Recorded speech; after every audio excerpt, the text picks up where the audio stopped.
नमस्कार। आज मैं आपको महाभारत के कुरुक्षेत्र में हुए 18 दिवसीय धर्मयुद्ध के 11वें दिन की कहानी सुनाऊंगा। कुरुक्षेत्र युद्ध की 10वीं रात पांडव और कौरव दोनों ही सेनाओं के लिए एक युग के अंत के समान थी।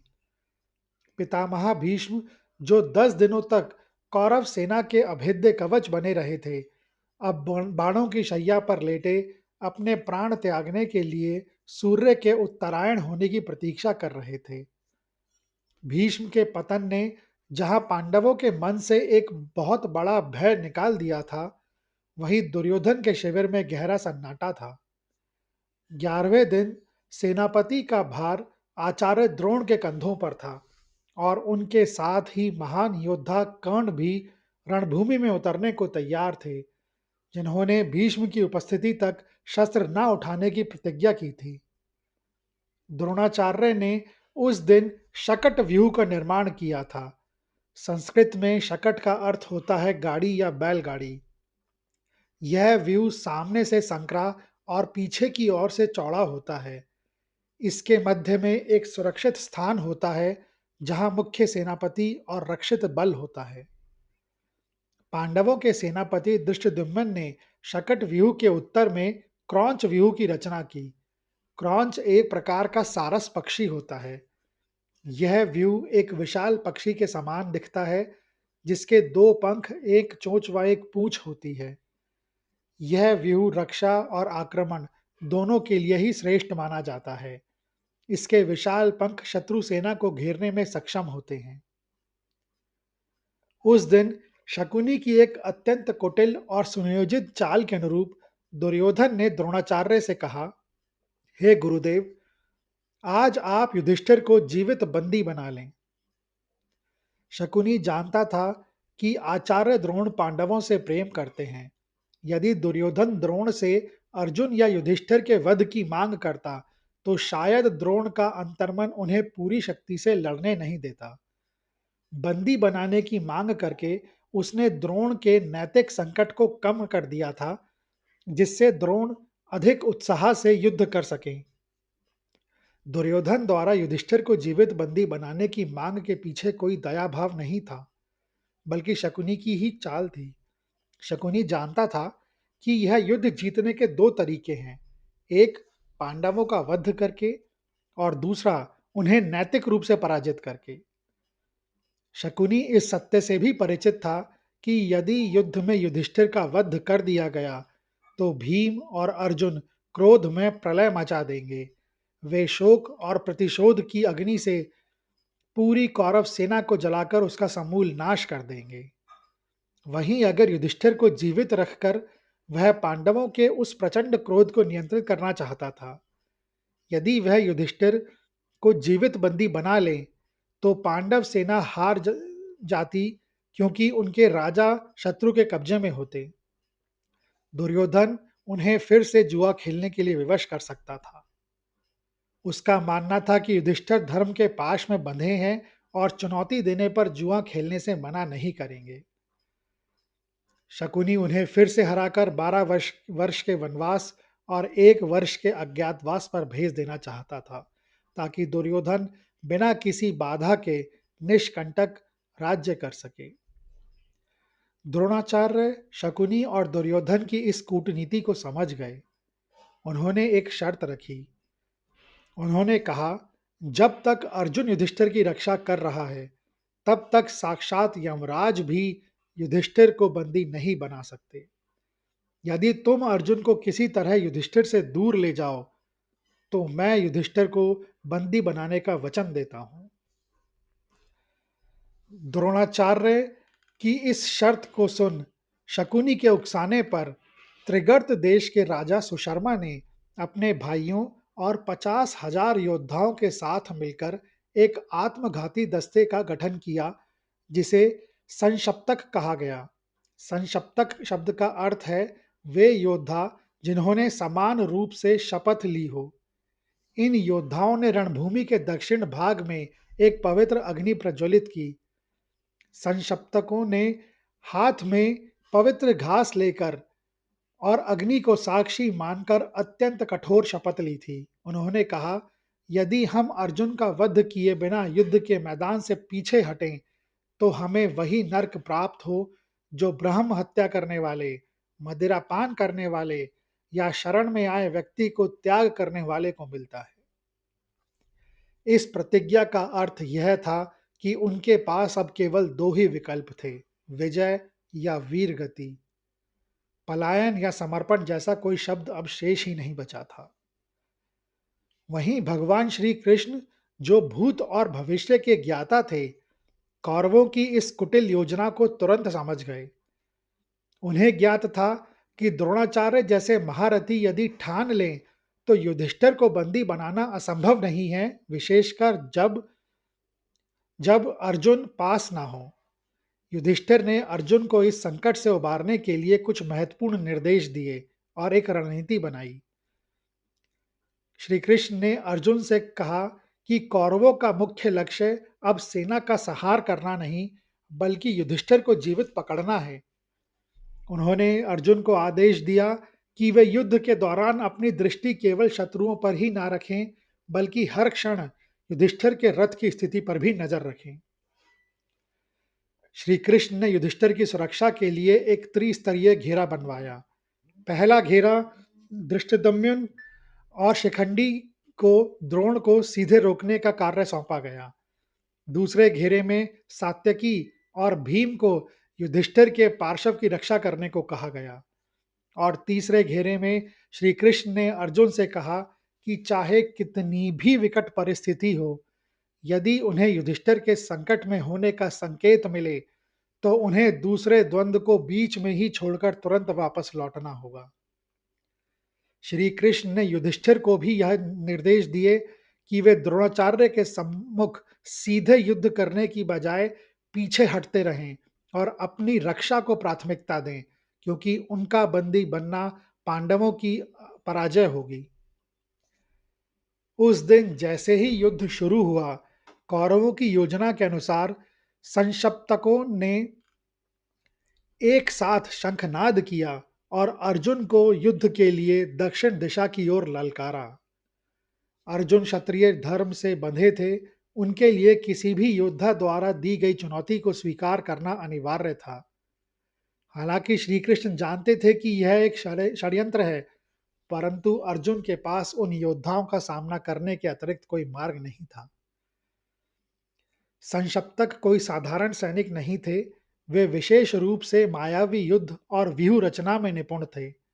उन्होंने अर्जुन को चारों ओर से इस प्रकार घेरा कि अर्जुन को उनके संहार में अपनी पूरी शक्ति और समय व्यय करना पड़ा।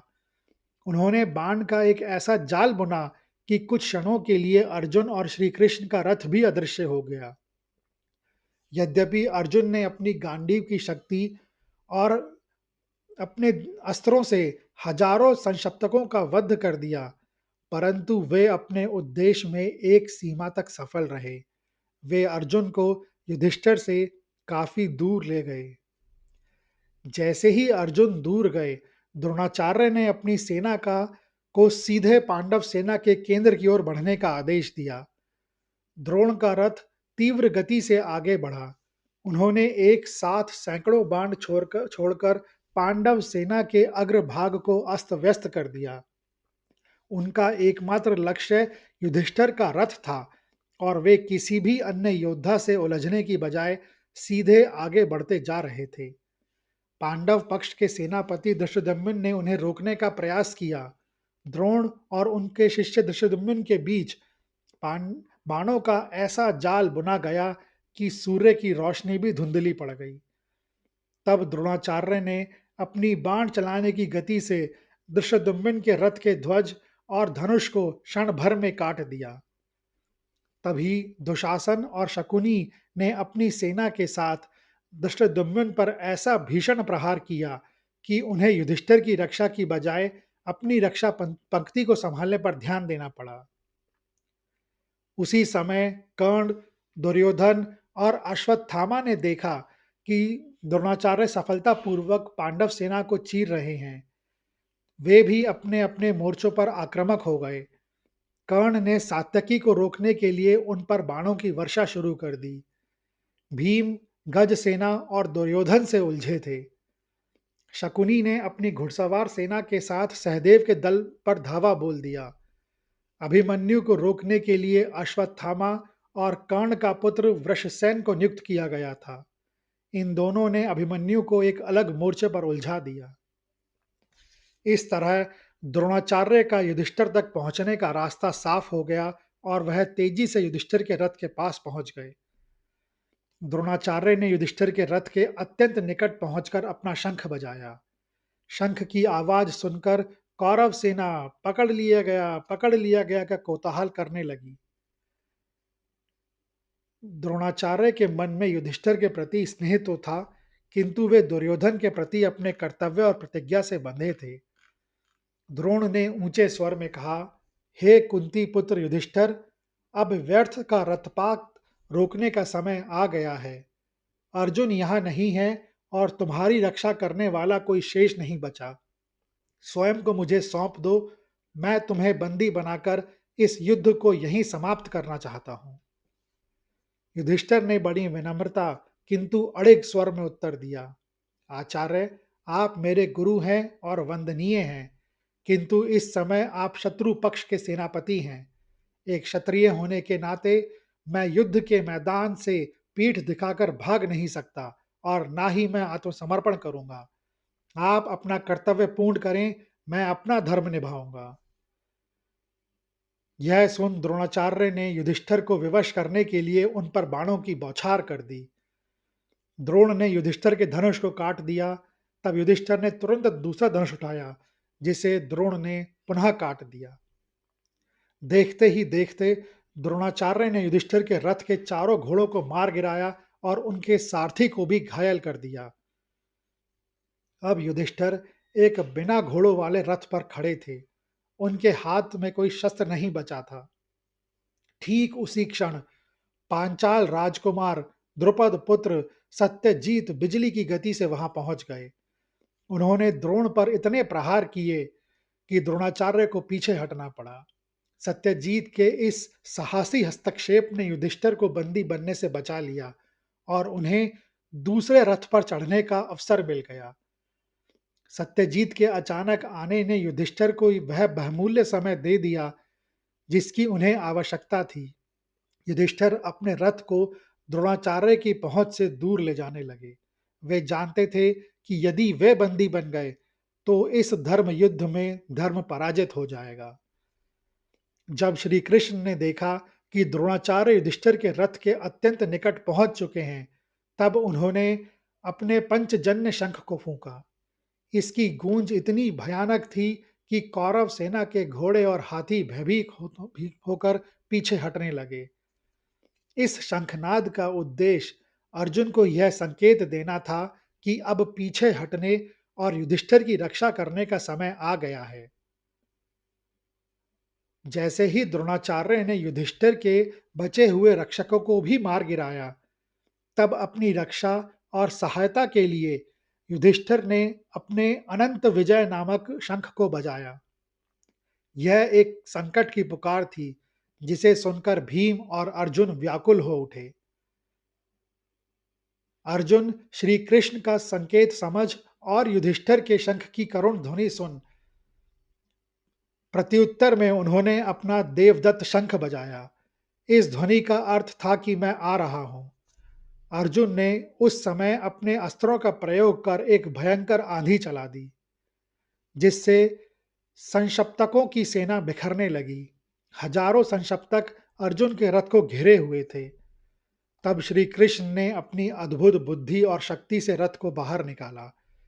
संशप्तक योद्धाओं ने अर्जुन के रथ के पहियों को बांधने के लिए बाणों और पैदल सैनिकों की कई पंक्तियां खड़ी कर दी थीं।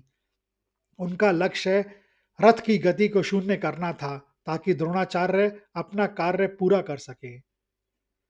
श्री कृष्ण को अश्व हृदय अर्थात घोड़ों की मनोस्थिति समझने वाला कहा जाता था। उन्होंने अपने घोड़ों सैव्य, सुग्रीव, मेघपुष्प और बलाहक की लगामों को एक विशेष तरीके से खींचा। उन्होंने रथ को एक ऐसी रेखा में ले जाने के बजाय मंडलाकर अर्थात गोलाकर घुमाना शुरू किया। इस तीव्र गति के कारण संशप्तक समझ ही नहीं पाए कि रथ किस दिशा में आगे बढ़ेगा। जब अर्जुन बाणों से शत्रुओं का संहार कर रहे थे, श्री कृष्ण ने रथ को अचानक एक तंग रास्ते में मोड़ा, जहां केवल पैदल सैनिक थे। रथ के पहिए शत्रुओं के सिरों और ढालों के ऊपर से निकलते हुए उस घेरे से बाहर निकल गए। श्री कृष्ण ने घोड़ों को इस प्रकार दौड़ाया कि रणभूमि की मिट्टी से धूल का एक विशाल बवंडर उठ खड़ा हुआ। इस धूल के कारण संशप्तकों को अर्जुन का रथ दिखना बंद हो गया और इसी ओट का लाभ उठाकर श्री कृष्ण रथ को मुख्य क्षेत्र जहां युधिष्ठिर थे वहां की ओर ले चले। कौरव सेना अर्जुन का रास्ता रोकने के लिए आगे बढ़ने लगी, परंतु भीम ने कौरव सेना की गज सेना का मार्ग रोक दिया। भीम ने अपनी गदा और बाणों से हाथियों की उस सेना में हाहाकार मचा दिया। उसी समय कर्ण भी आगे बढ़ा। भीम ने कर्ण को भीषण युद्ध में रोक लिया ताकि वह अर्जुन तक ना पहुंच सके। भीम ने अपनी असीम शक्ति का प्रदर्शन करते हुए कौरव सेना के कई कई महारथियों को पीछे धकेला। उन्होंने अकेले ही दुर्योधन व उनके कई भाइयों पर हमला कर दिया, जिससे कौरव सेना में भगदड़ मच गई। भीम का गर्जन और उनके प्रहार इतने घातक थे कि कौरव सेना का ध्यान युधिष्ठिर को पकड़ने के लक्ष्य से भटककर अपनी रक्षा पर केंद्रित हो गया। द्रोणाचार्य की कुछ रक्षक टुकड़ियों ने अर्जुन के रथ को रोकना चाहा, लेकिन अर्जुन के गांडीव से निकले बाणों और श्री कृष्ण के रथ संचालन के मेल ने उन्हें टिकने नहीं दिया। श्री कृष्ण ने घोड़ों की गति इतनी बढ़ा दी थी कि अर्जुन को बाण चलाने के लिए भी बहुत सूक्ष्म समय मिल रहा था, फिर भी वे अचूक निशाना साध रहे थे। जैसे ही अर्जुन के रथ के द्वारा उठाया गया धूल का वह गुबार छंटा, कौरव सेना ने देखा कि अर्जुन का कपिध्वज रथ द्रोणाचार्य और युधिष्ठिर के बीच खड़ा है। श्री कृष्ण और अर्जुन के उस कौशल ने न केवल युधिष्ठिर को बंदी बनने से बचाया, बल्कि कौरवों के उस पूरे दिन के पुरुषार्थ को विफल कर दिया। अर्जुन के आगमन ने कौरवों के उत्साह को शोक में बदल दिया। द्रोणाचार्य ने लंबी सांस ली और अपना धनुष नीचे कर लिया। युधिष्ठिर को बंदी बनाने का अवसर आज उनके हाथ से निकल चुका था। तभी सूर्यास्त हो गया और उस दिन का युद्ध समाप्त घोषित हुआ। दिन के युद्ध की समाप्ति के बाद कौरव शिविर का वातावरण अत्यंत तनावपूर्ण था। दुर्योधन की आशाएं धूल में मिल चुकी थीं और उसका क्रोध अपनी चरम सीमा पर था। दुर्योधन कर्ण और शकुनी के साथ आचार्य द्रोणाचार्य के शिविर में पहुंचा। उसने आचार्य को उचित सम्मान देने की बजाय सीधे उन पर कटाक्ष किया, ठीक उसी प्रकार जिस प्रकार वह अब तक पितामह भीष्म पर करता आ रहा था। दुर्योधन ने जलते हुए स्वर में कहा, हे आचार्य, आज आपने अपनी प्रतिज्ञा भंग कर दी। आपने वचन दिया था कि आप युधिष्ठिर को बंदी बनाएंगे और आज आप उनके इतने समीप थे कि उन्हें हाथ से पकड़ सकते थे, किंतु जैसे ही आपने अर्जुन को आते देखा, आपने अपने हाथ वापस खींच लिए। दुर्योधन यही नहीं रुका। उसने द्रोण की निष्ठा पर प्रश्न उठाते हुए कहा, मुझे अब विश्वास हो गया है कि आप पांडवों के पक्षपाती हैं। आपने जानबूझकर अर्जुन को आने का समय दिया। क्या आप युद्ध को केवल और आगे लंबा खींचना चाहते हैं? यदि आप पांडवों के प्रति अपने मोह का त्याग नहीं कर सकते, तो स्पष्ट कह दें, मैं इस युद्ध का भार किसी और को सौंप दूंगा। आचार्य द्रोण एक ब्राह्मण और योद्धा दोनों थे। दुर्योधन के इन नीच वचनों ने उन्हें भीतर तक झकझोर दिया। उन्होंने अपने धनुष को जोर से भूमि पर पटकते हुए कहा, अज्ञानी दुर्योधन, तुम उस अर्जुन के पराक्रम को नहीं जानते जिसे मैंने स्वयं शिक्षा दी है। क्या तुमने नहीं देखा कि उसने संशप्तकों की अपार सेना को किस तरह तितर बितर कर दिया? जब वह गांडीव हाथ में लेकर चलता है तो देवता भी उसके मार्ग में आने से डरते हैं। अर्जुन की उपस्थिति में साक्षात इंद्र भी युधिष्ठिर को बंदी नहीं बना सकते।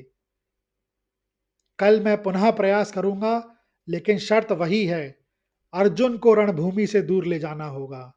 यदि तुम उसे युधिष्ठिर की सुरक्षा से हटा सको, तो मैं कल सूर्यास्त होने से पहले युधिष्ठिर को तुम्हारे चरणों में बंदी बनाकर पटक दूंगा। वहीं पांडव शिविर के मुख्य कक्ष में युधिष्ठिर अत्यंत गंभीर और विचलित थे। उस दिन आचार्य द्रोण उनके इतने समीप पहुंच गए थे कि युधिष्ठिर बंदी बनते बनते बचे थे। वे अपनी सुरक्षा के लिए अपने भाइयों और सैनिकों के प्राण संकट में डालने के विचार से भी दुखी थे। वहीं शिविर के मध्य में एक सभा हुई जिसमें धृतराज, धृष्टद्युम्न और श्री कृष्ण ने मंत्रणा की। उन्हें पता था कि युधिष्ठिर को बंदी बनाने की आज की विफलता के कारण अब आचार्य द्रोण कल और भी भयानक प्रहार करेंगे। वहां निर्णय लिया गया कि अगले दिन अर्जुन को रोकने के लिए कौरव फिर से संशप्तकों को भेजेंगे, इसीलिए युधिष्ठिर की सुरक्षा के लिए एक विशेष रक्षा चक्र तैयार किया जाए। श्री कृष्ण उस रात थोड़ा शांत थे, क्योंकि उनकी दृष्टि भविष्य पर भी थी। वे जानते थे कि द्रोणाचार्य अब युधिष्ठिर को बंदी बनाने की अपनी प्रतिज्ञा को पूरी करने के लिए किसी भी सीमा तक जाएंगे। उन्होंने अर्जुन को मानसिक रूप से तैयार किया कि अगले दिन उन्हें केवल युद्ध ही नहीं करना, बल्कि अपनी भावनाओं पर विजय पाकर गुरु द्रोण की शक्तियों का सामना भी करना होगा। यह कहानी सुनने के लिए धन्यवाद। कल मैं युद्ध के 12वें दिन के वृत्तांत के साथ उपस्थित होऊंगा। अगर आपको यह कहानी अच्छी लगी हो, तो कृपया इस वीडियो को ज़्यादा से ज़्यादा लोगों के साथ शेयर करें, लाइक करें व चैनल को सब्सक्राइब करें। कमेंट्स बॉक्स में लिखें, जय श्री कृष्ण।